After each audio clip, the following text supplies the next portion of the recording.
ओम शांति। इस वीडियो में हम अव्यक्त मुरली अध्ययन प्रोजेक्ट के लिए 28 अप्रैल 1982 की मुरली का रिविजन करेंगे, जिसका टाइटल है सर्वंश त्यागी की निशानियाँ।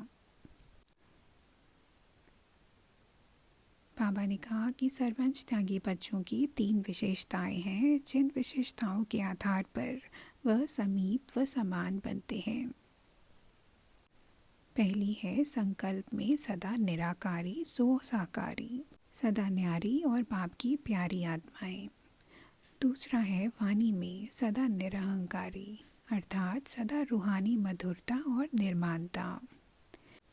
तीसरी विशेषता है कर्म में हर कर्मेंद्रिय द्वारा निर्विकारी, अर्थात प्योरिटी की पर्सनालिटी वाली। ये 3 विशेषताएं सर्वंश त्यागी की सदा स्पष्ट दिखाई देंगी। फिर बाबा ने सर्वंश त्यागी आत्माओं के 9 लक्षण बताए हैं। पहला है सर्वंश त्यागी आत्मा किसी भी विकार के अंश के भी वशीभूत हो कोई कर्म नहीं करेगी। मनसा वाचा कर्मणा, संबंध संपर्क में सदा विकारों के अंश मात्र से भी परे, इसको कहा जाता है सर्वंश त्यागी। दूसरा है सर्वंश त्यागी सदा विश्व कल्याणकारी की विशेषता वाले होंगे। तीसरा है सर्वंश त्यागी सदा दाता का बच्चा दाता बन सर्व को देने की वासना से भरपूर होंगे। चौथा लक्षण है सर्वंश त्यागी अर्थात सदा गुणमूर्त, माना गुणवान बनना और सर्व के गुण देखना।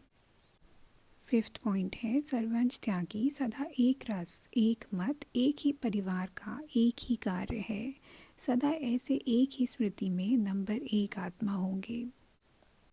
छठा लक्षण है सर्वंश त्यागी सदा अपने को हर श्रेष्ठ कार्य के जिम्मेवार आत्मा समझेंगे। स्वयं को बेहद के आधार मूर्त समझ चारों ओर की हलचल को अचल बनाने की जिम्मेवारी समझेंगे।